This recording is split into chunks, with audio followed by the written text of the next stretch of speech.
মৃত্যুদণ্ডের রায়ের বিরুদ্ধে জামাত নেতা এটিএম আজহারুল ইসলামের আপিল শুনানি কাল সোমবার এটিএম আজহারের আবেদনের প্রেক্ষিতে বিচারপতি জুবায়ের রহমান চৌধুরীর নেতৃত্বে ৩ বিচারপতির বেঞ্চ এদিন ধার্য করেন।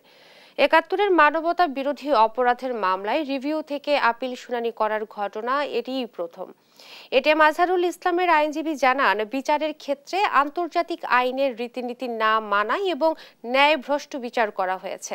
মুক্তিযুদ্ধের সময় রংপুর অঞ্চলে মানবতা বিরোধী অপরাধের দায়ে ২০১৪ সালের ৩০ ডিসেম্বর আজহারকে মৃত্যুদণ্ড দেন আন্তর্জাতিক অপরাধ ট্রাইব্যুনাল। এর রায়ের বিরুদ্ধে আপিল করেন জামায়াতের এই নেতা। ২০১৯ সালের ২৩ অক্টোবর এটিএম আজহারুল ইসলামের মৃত্যুদণ্ডের রায় বহাল রাখেন আপিল বিভাগ।